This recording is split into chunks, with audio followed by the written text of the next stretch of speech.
This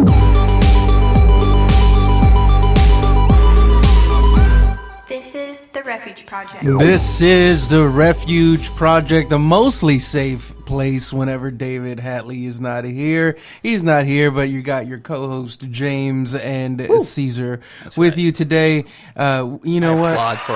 We can just clap for ourselves. Yeah. There we go. Yeah, somebody needs to applaud. Somebody's got to.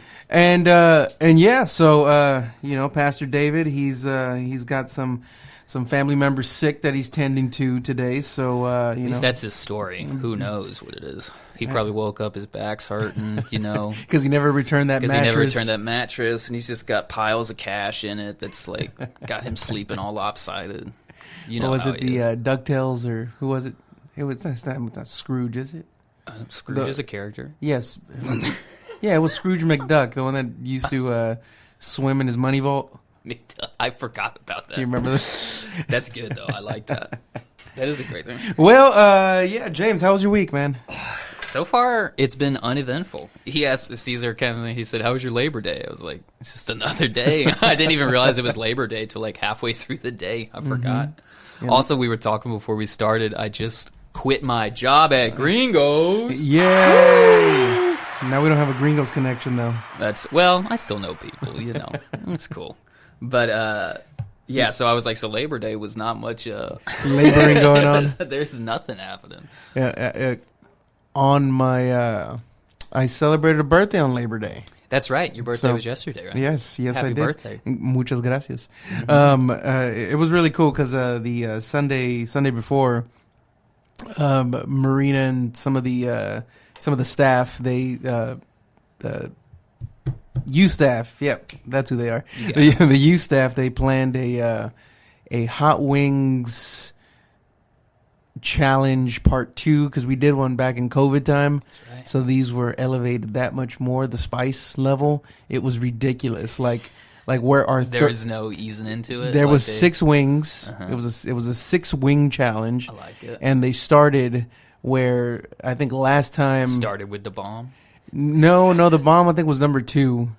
But it was number 2. But it was the bomb evolution. So it's hotter than the original bomb. Goodness gracious. It was ridiculous. It started like at 300,000 Scoville units, which is it's ridiculous, man. It's like equivalent to like Carolina Reaper and stuff. That's where we started. And man, it hurt. So it was a fun time? It was fun. Yeah, there was probably about 14 jokers all around. You know, one of our Mike Brown did. He smoked a whole bunch of chicken wings, and then they got them all doused in that sauce. It got crazy because it started at 300,000 and it finished at like 3.1 million Scoville units. But isn't it kind of like once you kind of like shock your mouth so much at the beginning, the rest is kind of like not as bad because you're already so burned? Well, the thing that made it that much harder is that there was questions that we had to answer in between the wings, so you just kind of like slam them. What was some of the questions? Things like Give me the square root of blah blah blah. No, like what's one thing you would do to where I would lose respect for somebody? And then so people what would be something I'd say I have done that would make you lose respect for me? Yeah. Nice. Yeah. Not a lot of things. It's like you punch a puppy, and I was like, okay. It's like, no, he's a bad guy. Yeah. Dude, I was talking with somebody the other day, and they were talking about how this dog ran up to them and like bit. She was saying that like it bit her boyfriend, and he's got all these barks on him and stuff. I sound like I get so offended by people who have rowdy dogs and don't like handle the situation because I'm always like, look, dude, I can kick your dog in the face, but like don't put me in that position. Right. You ever go to somebody's house and the dog's just attacking you and they're like, oh yeah, don't worry, he's really nice, he never does, he's sweet, he never hurts anybody. I'm like, hey dude, I'm about to have to fight your dog. You're gonna put me. I just get so offended. To me, it's so rude. Did you see a couple weeks ago? I forgot where it was, but I did see the video. It was a couple weeks ago that a officer, some Metropolitan Police officer, was going to some house to investigate something. Kids were out. 2 small kids were outside. Dog was there. There was a hysterical mom just yelling at the dog. Yeah. And the dog just chased down the officer. He was on the other side of the street. There was like a big lot or whatever, so he was on the corner there. The dog went charging after him. Officer pulled out his pistol. Shot the dog? He shot the dog, and the dog just goes running the opposite way. What kind of dog? Was it like it was a big, I don't know if it was like a Doberman or something like that, but it was a big dog, and it looked real muscular. And then, so this thing is squealing, and the kids couldn't have been more than 5 years old, right? Maybe younger. And they're over there crying their eyes out, and the dog is just rolling on the ground, and the dog dies, of course. Yeah, but then people were like, fire the police officer, or he's being attacked, or like, you should have tased them, or that's what pepper spray is for. It's you know, I mean, I get it. You're an officer serving the public, and you don't want to be. Didn't Bobby shoot a dog? I don't know. I don't know, but if he did, I'd like to hear that story. I think he did. I think. Let's be honest. Who hasn't shot a dog a couple times? I think he shot one of the neighbor's dogs. He was in his house. Because he was attacking him? It ran up trying to bite him. I think he was. And he just had he was just strapped. Or something. I don't know the story, but I do believe that he shot him with the 22. With the 22. Gosh, that's so bad. Yeah. See, whenever I'm thinking of people's dogs attacking me, I'm not thinking I'm gonna murder the dog, but I'm like I'll kick it in the face. Like, if it comes up to me, you know what I mean? Like, I'll push it a little bit if it's. I just hate that, like, you put me in that position to where I have to either argue with you, be like, no, your dog's attacking me, or I have to beat your dog up in front of you. Yeah. Would you just handle it, please? Don't put me in that position. Would you call that a rough situation? That's a rough situation. Where I gotta let it. Hey, where's my button, man? Oh, that's just. There we go. Gosh. I'm all messed up. I'm in. Gosh, dude. Oh man! But he just shot it, dude. Can you imagine? Do you know what he was there for, though? I don't know what he was there for. No, but it didn't look like it was one of those situations where maybe something was heightened. I don't know the full story. I just saw him shoot the dog, and then poor dog jumps over the fence and just rolls. To me, if I had the gun, I would have just like shot the ground or something. If I was like, I have to shoot the gun. It seems like when you shoot a gun, the dog's gonna step back. Yeah, I mean, maybe pepper spray. If I had, you know, that all makes way more sense. Yeah, but maybe he just had an itchy finger that day. I don't know, man. He was on edge. But think about them kids, like, dude, for the rest of their life, you know. Or you think they're ever calling the cops for something? No, it's like, respect the cops. The cop showed up at my house one time and he shot my dog. He shot my dog. Yeah, that's a bad. Yeah. I've never had a cop shoot my dog, and I don't want to call the cops for almost anything. No. Because I just relate them with, like, searching me for no reason and giving me tickets. And anytime there's a cop there, I'm like, I don't know what I'm about to get a ticket for. Who did you vote for? But I'm about to get a ticket for something just because they're here. And Yeah, is it a myth or not? Because I've always heard it to be a myth. It's like, each police officer, and we know a few, right? But they have to hit a certain quota of speeding tickets every month or something like that. Is that a myth? I'm pretty sure it depends on the city you work for, and I'm pretty sure it all varies. And that's definitely a thing sometimes. And I think it changes, like how many, like what the quota is. Yeah. I think depends on what's going on in the city and all that stuff. You ever think about them city jobs? It's crazy because, like, crazy, you know, where I live, there's it's becoming more and more populated, a lot more traffic on the street, and you know, I would wish that they would put better signage or like turn signals and whatnot, but all that equates to money and time and all the programming from that they have to do and all that. But anyway, it's a people's job out there to say, look, this street sign's going to cost us $500,000 to put there. How many accidents do we have a year? If you only have 2 or 3 that result in a fatality, it's not enough to put a street sign on there. And there's somebody making those decisions. That's an expensive street sign, dude. Yeah, well, yeah, but $500,000. Well, I mean, you think about maybe the life of of that whole infrastructure with putting the. You talk about the light. Putting or lights, like a yield. Okay, lights. Yeah. Lights still seems like a lot. Well, yeah, but it costs money, right? Yeah. And at that level, it's all like a budgetary stop things. Sign. It's just like a piece of metal you stuck up. That's $500,000. Yeah, but they say, and they have a number. It's been years since I checked it, but there is a number that they equate that it's the cost of a human life for them. Yeah, that's interesting. Yeah, and it's probably under $500,000 per life. Jeez. Yeah, I was going to take that too far, so I'm just going to stop on that one. But some people ain't even worth it. Yeah, I could. The ink that's printed on that paper. Depends. I was like, whose life is it? What's? Yeah, exactly. Yeah, I'll stop there. But, yeah, almost wish David was here, right? his eyes would be all big. Yeah. I'm about to put my foot in my mouth. He would just start talking bad about women like he does. Wait, what was the last one? It wasn't women. He said something about he marginalized some group. Which group hasn't he marginalized? Shout out, David. We love you. We miss you. Nickname is Margie because he's always what up, Marge? Marginalizing. There it is. Hey-o. Anyway, dude. But yeah, other than that, the hot wings. It's still let's see, it's Tuesday when we record this, so I'm still suffering effects.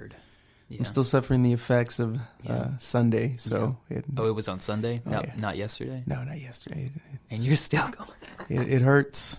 It hurts. For me and Tara, I told you this before. I think every Monday nights, we watch it's Kill Tony and Wings. So we watch a new episode of the show we like, and we get wings. Wingstop, $16.99, 20 boneless piece. Upgrade the fries to the voodoo fries. Okay. She likes the veggie sticks, so we get a little bit of that too. Nobody likes the veggie but sticks. Yeah, you gotta appease the wife. I don't mind them. I'll if they're there, I'll eat one or two at some point. You're not a stickler, but I'm not. I don't want to pay. I'm not interested in paying an extra $2.15 for them. But anyway, it doesn't matter. But the point is, that's Monday nights. Right. So Tuesday mornings. Oh yeah, they're fine. I'm just gonna say it's different than the rest of the week. It's what's the spice level that you get? This is what we do. So it's 20 piece boneless, right? We get 10 mango habaneros because that's their best wing. Yeah. She likes the Korean ones. They're delicious. Which they're fine. But we get 10 of the mango habanero. I get 4 of the barbecue one because I like the barbecue one. Mm-hmm. She gets a couple of the Korean, and then we get a couple garlic parm. Mm-hmm. Those are all solid flavors. They're all, but it's mostly mango habanero. Mm-hmm. Half of it's mango habanero. Y'all finish it? Depends on the week. Okay. There's usually 1 or 2 left sitting there, and a little bit of the fries, But it's still cheaper to just get the big. Yeah, it is. I mean? It's a good deal. It's a good deal. It's like comparatively. We get, like I said, it's 20 piece. We upgrade the fries, so that's like an extra $2. And then we also get the side of the veggie sticks. And I think after tax, it's like $22. That's not bad. Last week, I took my brother out for dinner, and he wanted wings, so we went to Buffalo Wild Wings. And it's been years since I've been to Buffalo Wild Wings, but it was you don't need to go back. Man, it was like $22 a person. Yeah, it was ridiculous. You gotta, if you're gonna go to Buffalo, you gotta go. I think it's Tuesdays where they do like 60-cent wing or something. They have those kind of deals too.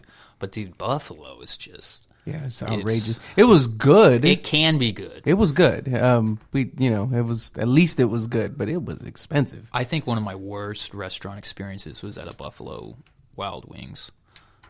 Ordered some. I don't remember why we went to Buffalo instead of wherever, but it was the worst thing. So I'm going to tell on myself, and those that know me already know this. But for all the listeners that are out there, shout out to all you faithful Refuge Project listeners. I have a thing that whenever I go and eat hot wings somewhere at a restaurant, which is not too often now with, kids, and my wife doesn't really Especially at the restaurant. Like you said, it's expensive. At the restaurant, that before I get there, I love eating my hot wings with a corn tortilla. You bring So what I do is I prepare them at home. Bring them and you wrap them up in something. I wrap them up in after I cook them. I put them up in a I put it in a napkin. Yeah. And I put it in a Yeti. a little tumbler. Nice. That's good. A 32-ounce tumbler. Yeah, keep them warm. Keep them warm. So whenever I go to the restaurant, I'm able to just. I don't know. That's so funny. That's like the simultaneously like an awesome idea and also like so ridiculous. Yeah. And so you were in the food industry. Oh yeah. Right. No, we would laugh at you. Be like, this guy brought his own. Yeah. You know. It would So be a whole did thing. you have cases where you would have people, probably mostly of Latin descent, bring their own hot sauce and stuff? Actually, that surprisingly no. Usually we didn't have people bring their own stuff. Usually. Yeah. That Usually, if you that would have had- been me and my mom. So if we had somebody like that, they would just it would be more like you give them the chips and salsa, and they would just be visibly like You got anything like hotter? disappointed. Yeah. And then you say, yeah, I got you. I got some other one, and then they had to bring out the spicy one. Yeah. Which isn't like crazy spicy, but It's never. It's never actually got a little bit of spice to more it. You know? kick. Yeah. But that's me. So I don't know why I am the way that I am, but To I a am that wings way. place. I like it though. Do your thing. I like it. I like you got a thing and you're doing it. I got a thing, and Most people don't even have a thing. Right, I get judged for the thing. Oh yeah. And but that's okay. It's And pretty wild. Yeah. But it's good. But I support it. You can go for it. Yeah, and I don't, I'm not one of those people that tries to defend it and be like, it's not embarrassing. No, it's very embarrassing. It's not so much embarrassing. It's just like for the people around me. It's just like because you're going to a wing place, so it's wings. It's not like there's not a wing place that exists where you could be like, and you guys have tortillas here, right? You know what I mean? Like, if you want that, you have to bring your own tortillas. Yeah, the closest thing is like a roll or something like that, which Wingstop doesn't even have rolls anymore. Yeah, I mean, I don't blame them on that. Yeah, because they're all going to be frozen, shipped in, and it's. I never saw anybody order rolls. I was the only one that ever ordered one roll. Yeah, man, I'm into if you're giving me bread, it needs to be hot and fresh. Yeah. Otherwise, I'm just not interested. Yeah. And I get that it can't always be hot, fresh right out of the Who's thing, got the best bread that they bring to the table? Okay. All right. Some of my favorite stuff would be at like random fancy Italian restaurants where they'd bring you like a freshly baked thing with some kind of like pesto oil or something. Yeah. Yeah, and they'll have like some oil and stuff on the side with mainstream places. The most mainstream version of that is Mia Bella's. But if you're talking like chain places, everybody likes Texas Roadhouse rolls. Everybody likes Red Lobster biscuits. You know what? I don't like the Texas Roadhouse rolls. I'll eat them. You don't like them at all? I don't hate them, but I don't like them. So here's the thing. They got to be hot and fresh. Well, they're hot and fresh. And they usually are. It can be the hottest and freshest. I don't get the big deal with the cinnamon butter. I like the cinnamon butter. I'm saying I don't hate it. Yeah. I just don't like it. Like it's not a I don't look forward to it. I'm just picturing them bringing the rolls, setting it on the table, and you're just like reaching in your man bag, pulling out a tumbler with your own, and getting your tortillas out. You're using the cinnamon butter on your tortilla. And in this scenario, you have like a purse for some reason. I don't know why. There's only two people that can pull off a man bag in Elam Church. Oh, let's hear it. The first one is David Perez. Does he have a man bag? He does have a man bag. Oh, he's got like that satchel. That's right. Sometimes he brings it. He's got a variation of man bag. Is that the plural? Is that how you say it? Anyway, and then the other one is Micah Thomas. Does he bring a bag? I kind of see it every now and then. But what's coming back in vogue as well is the fanny packs, but not around not around. Yeah, you put it around the chest. Yeah. I don't think that's it. People are doing it. I don't think it's good. I think I don't know that I've seen Michael walk around with a bag, but Mike is his own thing, Yeah, but he can pull it off because. But this is the thing: is he pulling it off, or is everybody just been like, well, that's Micah.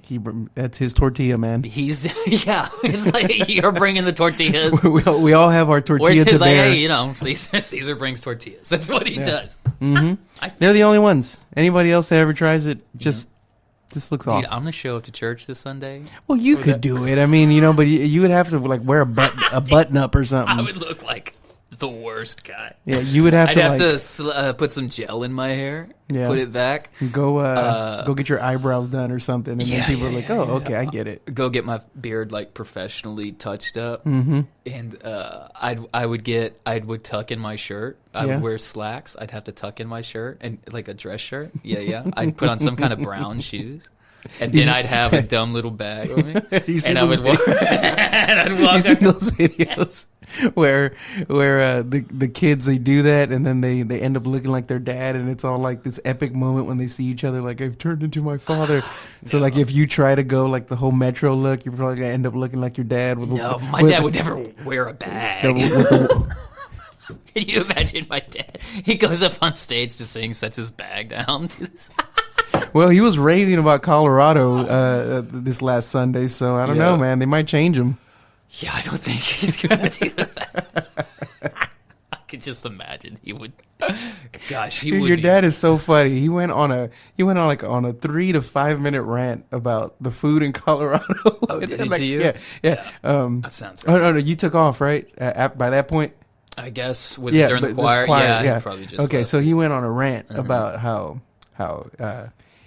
there's two things about Houston on why he comes back to Houston and not just he'll stay in Colorado because it's so much better, prettier, and wonderful. And he said, except he said, one, there's no Elam church there. Yeah.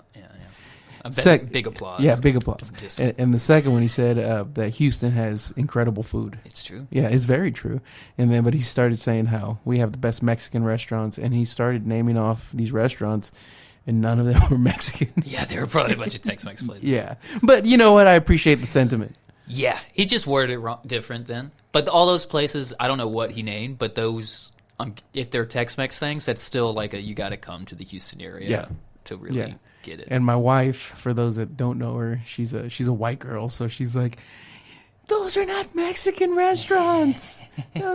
Anyway, it was fun. But anyway, I enjoyed the rant. Can you imagine him with a satchel, dude? Half the time he just wears his work overalls, like his jump suit, and works on cars and stuff. So imagine and sometimes he'll be in that, and he'll just go to the store because he needs this part, and he's got his like work jumpsuit on, and he's all greasy and whatever, or sweaty. You think you ever get to be like that whenever you're up in age and you just have like your set of like? I see little bits of that in my life already. So I think Ben is going to be much older than you quicker. He already is. Yeah, for sure. Old man. Yeah. But sometimes he'll just like go to the store and that, because he'll go to, what is it, Harbor Freight or whatever. But now I'm imagining him like that, be like, oh, I don't have the right size screw, I gotta go get it, and then he grabs his satchel. And then he's like walking around in his work overalls and his satchel. Just for some reason that almost works more in my head now, since he's like just that much more ridiculous. It's kind of like my guy. It's like, well, look, he wears ridiculous stuff all the time. What are you gonna? This is what it is. What are you gonna do? You know what I mean? It's just he's wearing these overalls right now, and he's got a satchel. I mean, it's not like he looks normal and then has a satchel. He's for some reason the ridiculousness goes better with the more ridiculousness. Yeah, I feel like he'd turn less heads like that than if he like put on some jeans and a nice shirt and then put on his satchel. Dude, I'll have to get my dad a bag. He'll never even. It'll just be a little joke for me and nobody. No, you and Rayanne and me and Rayanne. Well, you know what Ben said because of the job. He says that he feels like he's even closer to us now. Yeah, no, he listens all the time because he's got lots of time because they can put in headphones and just do their thing. Get him a bag. So in between you, Ben, and your sister, there you go. Get him a bag. Put his name on it. Do you think he'd need a black leather one, or does he need a brown? See if Skechers makes a bag. Skechers. Dude, no joke. I bet you they do, dude. I'll get him a new pair of white tennis shoes because he always needs a pair of white tennis shoes. I was asking Marina. Get him a bag at the same time. I was asking my wife the other day. I said, "What do you think my midlife crisis is going to look like?" Because I already. What did you tell me? I don't know. I mean, I really don't know. I don't necessarily like fast cars or anything. Oh, right? your midlife. My midlife. I crisis. thought. Okay, I misheard you. I thought she was asking you what her midlife crisis. Oh okay, no. She'll never approach midlife. But okay, go ahead. All right, we'll just move on. Yeah, move on and move fast. But your midlife. because I already buy guitars. Yeah, and stuff, I started to say I feel like it'd be something like that, but you kind of already do. I already do. Maybe that means you're already in your midlife crisis. Maybe I peaked, and yeah, maybe that's what that means. So I peaked at 30. Yeah, 30. that's plausible, man. You could live to be 60. When is over the hill? Usually, I think the typical midlife crisis, quote unquote, is like late 40s to like 55. Okay. Which mathematically isn't even correct because most people, I think the average age is like in the 70s. Yeah.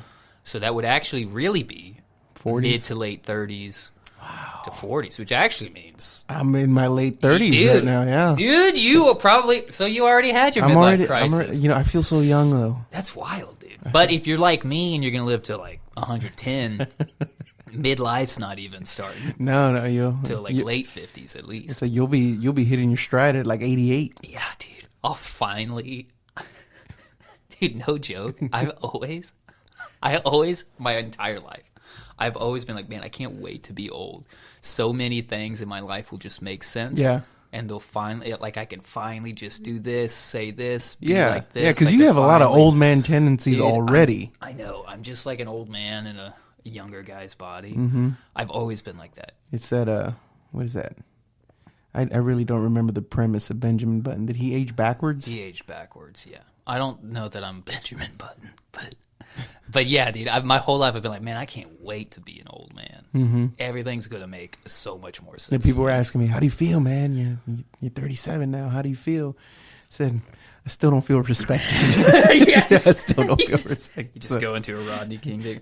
I don't get no respect. Maybe in another 10 years, we'll see. Well, do you want to do a culture corner or what? Yeah, let's hit that. Culture Corner. Here we go. Midlife crisis, what you about? Got that culture on the corner and the yeah. What? You going or me? Oh, you go. Okay, I got it. Here's the headline. You ready? Go ahead. This Kentucky man hacked a government registry to fake his own death and avoid paying child support. How much was his child support? That's the thing here. So, all right. So dude hacks this server to make and changes his legal information to legally deceased. He hacked this medical computer server and then like forged a doctor's signature on stuff, like a digital signature. Yes. And so that was how he like changed him from living to deceased. Right. According to all these like federal servers and stuff. Mm-hmm. So the dude owed $116,000 in child support. How much? A little over 100,000. 116. And so this is his face. But it kind of makes sense when you see his face. Just, it looks like a guy who owes a bit in child support and has no way of ever paying it. I see that. That's the guy. He's got got the crazy eyes. Uh-huh. So okay, so here's the problem though. These criminals, they never know where to draw the line. Yes. Most of these crimes people could actually get away with if they would just stop while they're ahead. That's my assessment on a lot of crimes. Yes. Especially a lot of these like drug dealers and people. Dude, they could get away making $40,000 a year, slinging a little bit here and there, but it's never enough. No, it's never They enough. want to take the next satisfied. territory. They want to make the next big deal. They want to make $80 a year. They want to make $150. They want to make $1 million a month. They can't. Nobody's satisfied. Anyway, so this guy, he goes, I can't pay this child support. No way I'm ever going to pay it. I'm going to just fake my own death. That way they stop coming after me. Mm-hmm. And so he goes on the dark web. He hacks these servers. Yeah. He does it. He does it. Anything that requires you going to the dark web for anything is a bad idea. Well, so here's the thing. So he does it, but he figures while I'm here, I might as well make a little money while I'm here. Sure. So while he's there, he hacks a few other servers of some companies and steals all the personal information. So he steals all these like social security numbers and medical records and stuff because he was hacking like a hospital, some kind of medical server. Sure. And so he's like, while I'm here, I'll take all this other stuff and then I'll sell it on the dark web and make some money too. So you sell it to people that like want to do some malicious acts. Yeah, they want to like steal your identity, do some credit card stuff, whatever. So he couldn't just fake his own death and get out of there and live. He was like, might as well. Mm-hmm. And so through doing that, the people start looking into him. They find out this was him. And anyway, so he gets caught. The judge sentences him. So he was trying to get out of $116,000, right? Mm-hmm. His final, let me scroll down to the bottom. This is his final. It says in total, he's going to have to pay the $116,000 in restitution to the state of California Child Support Services. 50. How? This is when, that's the thing. He's also got to pay $56,000 to Millstone, which is one of the companies he hacked, and $19,653 to this other company. And it says, and even worse, the judge might also include a $250,000 fine on each of the counts that he got convicted of. So now the dude's gonna owe like $1 million+ dollars. Mm-hmm. And yeah, just like you said, it's like how he's not gonna pay it. Like if he doesn't have the money, he doesn't have the money. So now he's just gonna be in jail for forever, basically, because he's never gonna be able to pay this stuff. I don't know exactly how that's gonna work, but yeah, he couldn't just fake his own death and get out. No. Also, he couldn't just take care of his kid, but that's another issue. But he did actually find the solution. Wow. And got away with it for a little bit, but yeah, these people they're like, wait, somebody robbed us. They start looking into it. They find him, and they're like, wait, this guy's dead. He's not dead. Wait, what? And then that was it. You know, on Sunday after we ate the hottest hot sauce, I made the statement. I'm like, this just feels like your body felt weird, man. You got the shakes, and like a head cold immediately. And I said, this probably feels like that feeling that you get whenever like the laws are coming after you whenever you didn't pay your child support. And they look at me and they say, how do you think of these things? Let me pull this guy's picture back up. Tell me he didn't just have a taste of the bomb. Oh, yeah. That dude just ate some crazy hot wings. That boy sniffed it. So this is how you felt? Anyway, that's my story, man. I was all hopped up on Mountain Dew, man. Yeah. Mountain Dew and hot wings. That's my story. There it is, dude. Not really a culture corner, but you ever watched the movie Happy Gilmore? Yeah, but not since I was it's been a while. Yeah, I was just looking at this. Carl Weathers, the guy that played Chubbs, the golf pro. Yeah. Yeah, he passed away. Oh, that's too bad. Oh, wait, no, he's been... Oh, well, then who cares? He just got his star on the Walk of Fame. Oh, okay. Well, good for him. Good job, Chubbs. Dude, I have been watching a bunch of Adam Sandler stuff lately, though. Yeah, what sequel was he doing? Was it a Robin Williams thing? I don't know about that. I think I saw one for Flubber. I don't know if that was like an AI created really? thing. Yeah, but I saw funny. Flubber 2, and he was the... I have not heard anything about that, but I would watch that. Flubber was weird. Flubber was weird, and I remember watching that a bunch as a kid. Yeah. That was one of those because you'd have to go rent movies, you know? And that was when we would rent a bunch. I don't know why, but we did. Blockbuster? Yeah. Oh, yeah, man. Yeah. Blockbuster. You ever have your own card? Are you old enough for that? No, I was a kid, so you had to have mommy go get us a movie. I had a card. I wasn't an adult, but I was, old enough to have a card, I guess. Well. Yeah. Well. Were you? Well. Yeah. No. What was it? You had to rewind it. Yeah. Gotta rewind it. Because if not, they would charge you. That's right, dude. They didn't have like a little slogan for that. Please be kind. Rewind. Be kind. Rewind. Kind, rewind. Yeah. That's before Netflix. Back in my day, good. I'm the resident old guy right now. That's right. You are, dude. This week during the first service. David's doing his communion, right? When he was doing his communion, I was just not looking at his direction whenever he was speaking. He's got these traces of sounding like Trump. Oh, really? Yeah. Like, is that how Trump sounds? Well, no, but I was like, what? Has he been looking at these Trump impersonators so long that he started? No, but did he start moving his hands around? He starts putting his hands up. Like, bigly, yeah, bigly. Yeah. Anyway, he's probably just been listening to Trump speeches like nonstop. You know him. He's in that age group. Kamala. But he's doing the communion, and at some point he gets to the point where he's talking about, back in my day, I remember when something like that. He said something like, oh gosh, I can't remember the exact phrase, but he's like alluding to when he was a kid, and it was a while ago. And I'm in the sound booth, right? Because I'm a running sound. So he says this sentence, and then he just looks up at me. And I'm not doing anything wrong, for the record, okay? But he's in there, and he's like, now, I'm old enough that, and he pauses and looks up at me. And so he just, like, he stops the whole communion to look at me for a second as he's about to say something about his age. And that made me laugh. So now, since he stopped and is looking at me, I give him a little point and say, hey, and I start laughing, which makes him start laughing a little bit. But he's trying to hold it together because he's giving communion in front of the whole church. So it took a solid, 5 or 6 seconds of him be like, now I'm old enough to remember when, his eyes bulge, and then get it together, go back, and then by then I'm just laughing real hard, and having a good time. And so afterwards, he after the service, he comes up the sound booth to do something. He's like, "Man, you gotta repent, bro," or something. He said, making fun of me while I'm doing communion.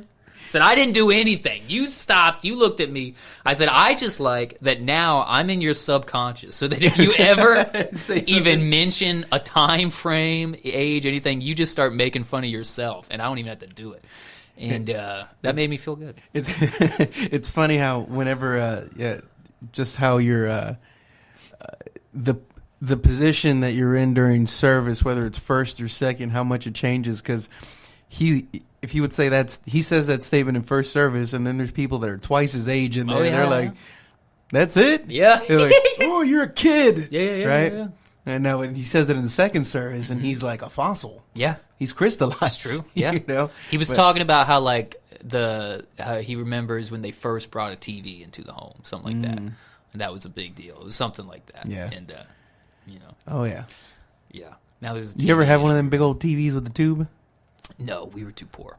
But I remember I remember my aunt had one, and we thought that was super cool because it took up the whole living room and all. Oh no, just a small one with the tube. Oh well, then yes, we had like small regular, like I don't know, that size screen or whatever. Yeah, I was working at the pawn shop still whenever those were being pawned. Yeah, and I would have to pick them out. I was back in my day, right? But so I was working in the pawn shop in Third Ward, and I helped. This was one of my very first kind of interactions that I helped a lady take her like 32-inch TV, but a 32-inch tube TV was gigantic. Yeah, it was huge.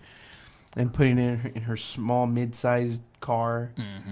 And anyway, it's a very colorful area. It is. Yeah. So she wanted to tip me in Percocets. Oh yeah, I remember you telling this story. That's right. I said I appreciate the gesture. You but didn't take it? I'm okay. That was a nice tip, dude. It's probably worth more than the TV. Yeah, thanks. I said thanks, but I'm okay. Thank you. I was like, where? What am I doing? That's really funny. She probably really thought she was being nice. It was so sweet. She thought she was being so sweet. She really, and dude, she was. She was. She wanted me to feel good. Yeah, dude, you're helping her out. Sweet lady. But yeah, that's awesome. I'm pretty sure my parents still have one of those TVs upstairs in the like the quote game room. Yeah, because we'd have a TV up there, and that's where we'd keep the Xbox or whatever. Yeah, it's half K. And, yeah. Yeah, that was a good time. I think they still have it just sitting up there in the corner. I don't think anybody ever. It's a relic. Yeah, I could be wrong. I haven't been up there in a while. But we went to Johnson Space Center or Space Center Houston, sorry. And it's been probably about 30 years since I've gone. I went as a small little kid, and it was really nice. But you took my son and my daughter, and they had one of those tube TVs in one of those glass cases, and I'm like, look, Theo, in a glass case. Yeah, look. That's so funny. This is what we used to watch TV on. I think they also still have the little. I won a little. I think it was 13 inches, little box TV. Those are sweet. I won one in a raffle, which I think I told the story before, but I won it. My parents won it in whatever the little league basketball team or league was that we played in when I was in like 3rd grade or something. I remember they won this TV in the raffle. And then, I think Rayanne had a TV because she's the oldest, and she always had everything easier. That's right, Rayanne. And she's the only girl, and she just, But so she's screaming right now I know, when she's listening to this. That's why I said that. We're having fun. We're having a good time. But so I wanted the TV, and I'm like 12 or something. My older brother wanted the TV, and then my little brother, I think he was too little. It was like, for sure, you're not getting the TV in your room. And so the deal was either, at the time, I had trouble saying my R's. And I was in a speech class, which I was infuriated that my parents put me in a speech class. Because I do like the way you said infuriated, though. I mean, you nailed that R. I'm in 3rd, 4th grade, whatever, and they put me in speech. You should see the other. Infuriated. I was infuriated. But that's how I used to talk. And I realized later I was just lazy, and that was why I talk. And it's easier to say. That's it. Like, no joke. I learned that's what it was, because I was just too lazy to put the extra effort into saying the R properly. It's so bad. It's like, all you kids that think you have developmental things, you're just lazy. That's exactly what it was for me. Wow. And I was so mad because I was in this class. Like, the other people, that I had to miss PE like twice a week or something to go to this speech class. And sit in there, and you should have seen the other kids that are in there. Like, these are people who think, they got to this, they can't say anything. And I'm like, what am I doing in here? Yeah. Like, I think one of them was autistic, so they're like, he can't say anything. So at that age, you're like, I need to tighten up the screws. Dude, so the deal was, if I said my R's right and got, like, past speech class, got out of there, I would get the TV. And my older brother was getting, like, a bunch of C's and D's and stuff. And they said if he got his grades up past a certain point, whatever. So whoever did that first would get the TV. And so this is why I learned that I was lazy, because I've had an incentive. Yeah. And so I immediately started speaking properly and correctly, saying all my words right. And so, yeah, like after a few weeks, they were like, yeah, he doesn't need to be in this class anymore. He's good. And then I got the TV. So that TV, I'm pretty sure is still sitting in my old bedroom, because they have the printer and like a, what do you call that thing you walk on to exercise? The treadmill. And they have like that kind of stuff in my old room now. The treadmill. So the treadmill. So every now and then I'll go in there to print something. I'll be like, hey, I got to come over and print something. And I think that TV's still in there, if I remember right. That's awesome. Does it work? Yeah. I haven't turned it on, but I think it did. Yeah. It was a solid little TV. It looked pretty cool. I like those TVs. But it had the little, the little red and yellow RCA jack, whatever thing, so you could plug in the games to it. That was always good. Yeah, I think there's a certain nostalgia about that I just really enjoy. Like I would plug in a 4K something in something that doesn't have a resolution. I'm cool. I remember being so happy though that I got that TV. I was like, take that! I got the TV. Had it for forever. Well, I don't have another culture corner, but you got a song? Oh yeah, let me give you a song. Okay, this song is called "More Than a Feeling" by Forrest Frank, off of the Child of God album that's been #1 on the Christian charts for More Than a Feeling. Yeah, pretty sure that's a song in the 70s. It's a different one. It's a different one. Anyway, here's the song, "More Than a Feeling."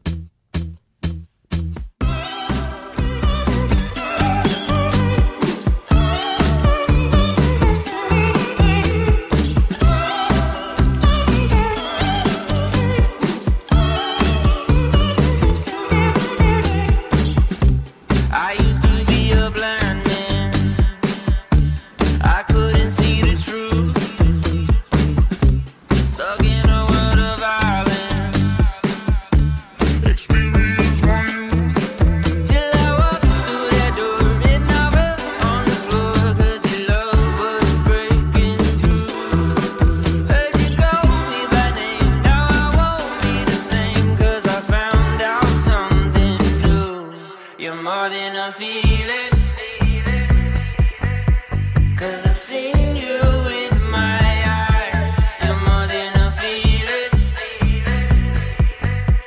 You're the living sacrifice. Wherever I go, there you are. Always near, never far. Said you never leave my side. You're more than a feeling. 'Cause tell me what a feeling ever saved my life.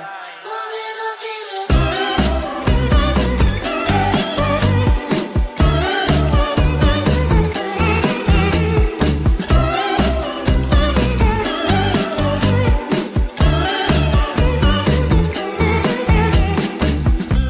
I used to go out late nights. I bet they never knew. Hoping to get the same high that could only come from you.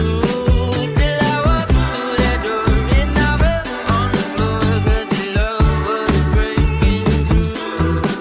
Heard you call me by name, now I won't be the same 'cause I found out something new. You're more than a feeling. 'Cause I've seen you with my eyes.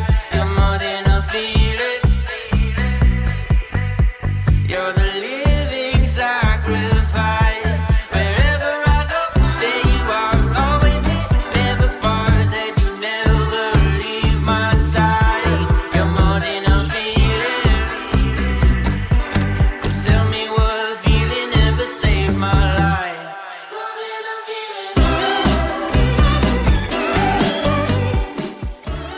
There we go. More Than a Feeling, Forrest Frank. Yeah, so he put out the, what do you call it? Child of God is the name of the album. Yeah.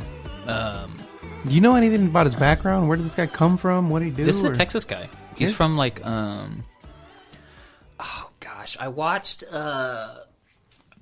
some of an interview with him, and it was, I can't remember the name of the podcast, but it's like it's Elevation Church's like youth program has some kind of podcast, and so it's like these young dudes that all say like "that's fire, bro," and that stuff the whole time. So it's actually it was actually pretty tough to listen to, and I don't think I finished it. Yeah. But the substance of it was good. If you could, again, it's like if you can get over the horrible vocabulary and like the dumbness of all that. I was you with could some kinda young get- adults last week, and I was just in their conversation, right? And they're like, "It's like, bro, peak thought." Yeah, dude, it's Yeah. just And I'm like, it's like you can't. that's the first time I ever heard that expression. I get it. I Peak thought. understand it. And you know what? I'm a person that I think that there is beauty in simplicity, especially whenever you can communicate right a lot more with a few words. Yeah. It's an art. I love that. I'm all about that. Maybe it's just the pop culture that surrounds it that isn't the annoying part for me. Well, dude, you're in your midlife already. but you know, and it's You like can't complain now. You it's like can't. I appreciate the lack of words, right? Because who needs all them words? Who needs all them words? But because it communicates so well, but I guess just the younger vibe behind it, peak thought. It's like, yes, I get what you're saying. I just don't like the expression. like it. Maybe I'd like it if I used it, but I don't know. Yeah, not into it. Yeah, But either way, yeah. I okay. watched some of this interview, and they're like asking him that kind of stuff. And he's from, I want to say, like just outside of Katy. No cap. If I'm not mistaken. Dude, no cap, dude. Like, I'm pretty sure he said that. Gosh. Yeah. Oh, we gotta pray for our young people. I know. But anyway, that album though, It's it's good. been It's really good. The album itself was like #1, not even just like in the Christian charts. It was like a big album for So is quite that a his while. thing, kind of like positive music, positive message, but he also has some. No, it's like straight up Christian music, but it's a lot more. What do you call it? Like popularized? that song itself was a lot more like a poppy indie rock thing. Mm-hmm. His is a lot more like trap beats and Yeah. that kind of stuff. But How do you feel- 808s and How do you all feel that. about trap beats? Okay, as a percussionist, how do you feel about trap beats? Because there's many hats you wear. As a percussionist, not as an arranger, because sometimes as an arranger it works. Yeah, I have a little bit of a trap beat on some of the new EP that's about to come out. Got the masters back over the weekend. Nice. BT Dubs about to shoot the album art this weekend. Very good. Yeah, there's an appeal to them, but I like anything that works in a pop scenario. It gets overdone, and just like you throw a trap beat on anything, and people do that with everything. And it's just too much. I'm just kind of over the lo-fi trap beats. Yep, it has to be tasteful, but there's a time and a place for all of it, everything, and I like it at some point. It almost sounds like it should be in the Bible somewhere. There's time and a place for everything. It's true. Dude, there's a few verses about it. There is a few verses about it. Did you know that those verses were about trap beats? You didn't know that? Solomon was dropping trap beat wisdom. He was like, listen, everybody, there's a time for the trap beat, and there's a time. Well, man, he had all them trap queens, man. He was a trap queen. He said, fellas, the trap queen's like a trap beat every now and then. Most of it's chasing after the wind. Mm-hmm. He started, Actually, if you look at the Songs of Solomon, hey, the Psalms. Stupid. Go ahead, keep going.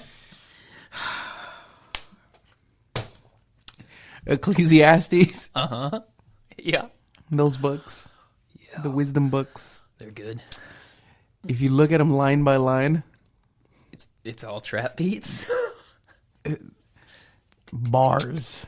Oh yeah, no. Bars. It's good stuff. Yeah. He knew what he was fire. Knew what he was doing with his words. Mm-hmm. Yeah. Yep. That's Ecclesiastes. Even if it wasn't like a Bible book, that would just be like my favorite book. Yeah. Yeah, it's just wisdom. I love that book so much.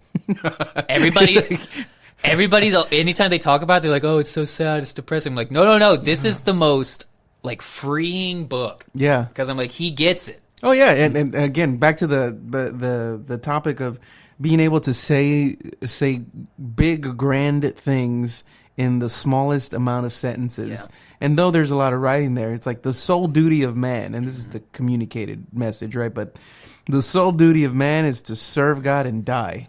Yeah. Yes. Yeah. Like that makes me happy. Yeah, dude. That means all that stuff you're worried about, it doesn't matter. Exactly. It's simple. The promotion, the paying this bill, that one, the credit card. Yeah. Kids acting Does she like up. me? Exactly. Am I going to get married? None of it matters. It doesn't matter. Serve God and die. I can do that. Yeah.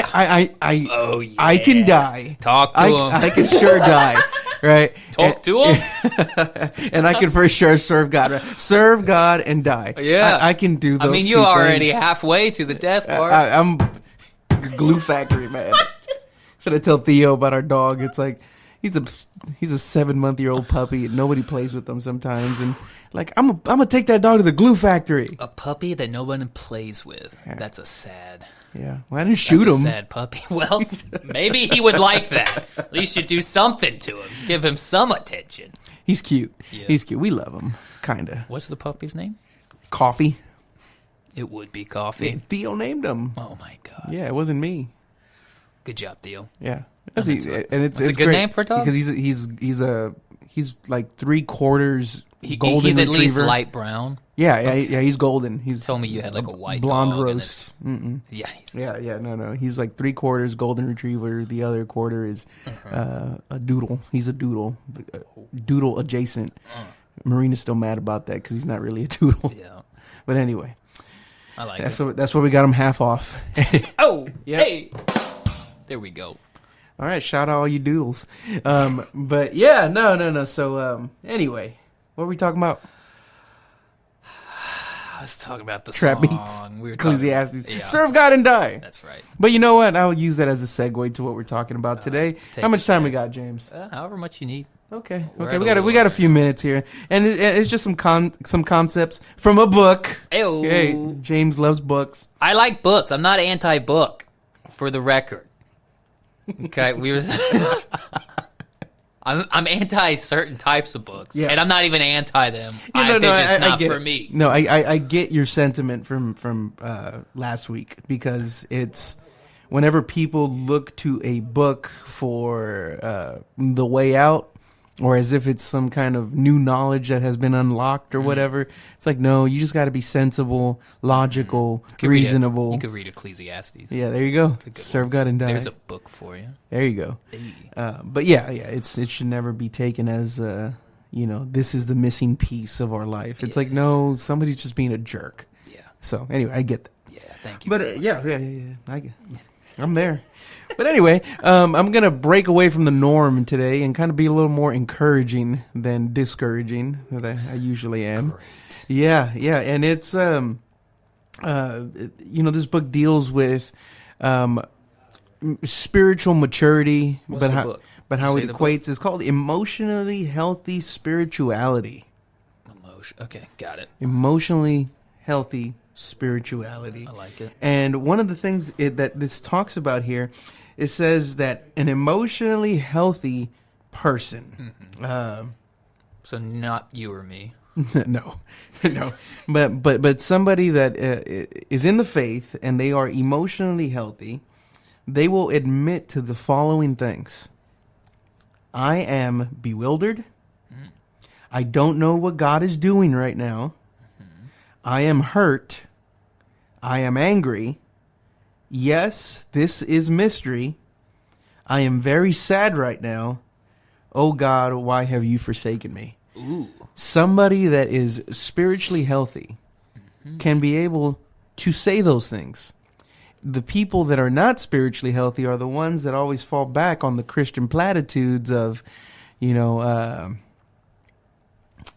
everything works out. God makes everything. Everything has its own season. And faith. Exactly. And all of that stuff is true, but you would almost appreciate it more whenever you ask somebody that you're in community with, how are you feeling? How are you doing? What's life look like for you? And they say, life is a little bit of a mystery right now. And I've got my reservations about what the future might look like. Yeah. Somebody that is healthy can say that.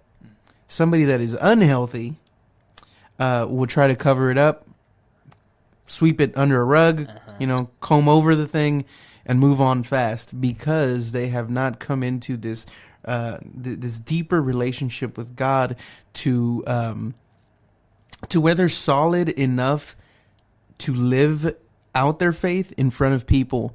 I think there is this big misconception in Christianity that really anything that is a religion, right? But this misconception that says I have to be perfect, I have to have it all put together. People could never see me sweat.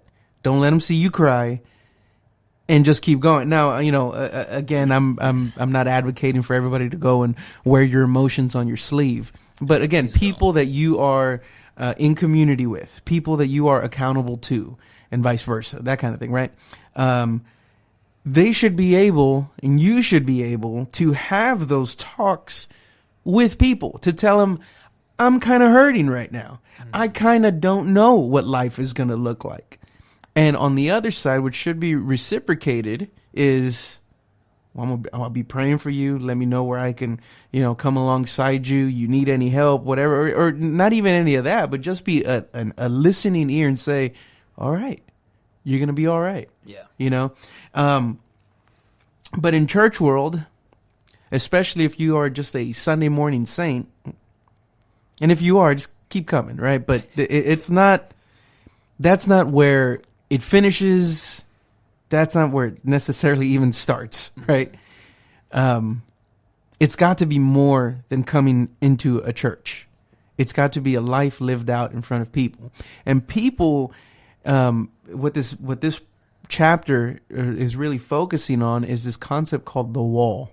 That whenever you start your journey in Christ, you start walking with Him, that in this progression of your Christianity, of this faith walk, you're going to hit a wall because of, one, maybe spiritual immaturity, emotionally, you are still immature.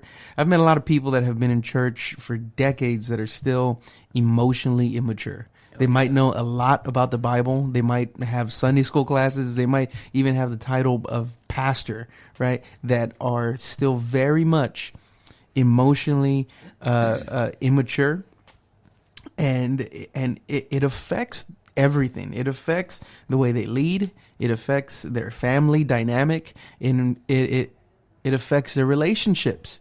And the whole purpose of this book is to bring attention to where you are personally at right now, and to see that, one, that there is progress being made, but if you do hit the wall, helpful tips on how to break over. So the first thing that it talks about is first understanding what these stages of faith look like, right? So I'm just going to give them to you, talk a little bit about them, and James, feel free to just kind of chime in wherever. So I'm pulling out my graph right here. All right, so stage one. Stage one is a life-changing awareness of God. And we'll talk about all these in a little bit. Stage two is discipleship, learning. Remember, these are the stages of faith. Stage three, it's the active life, serving. Then, in between stage 3 and stage 4, we hit the wall. The wall. And stage 4 is the journey inward. Stage 5 is the journey outward, from my inner life out. And stage 6 is being transformed in love. And in these 6 stages, how this author writes it, the Christian, your Christian experience should be capsulized, I think is the word, in these 6 stages, right? On where you start and how you finish.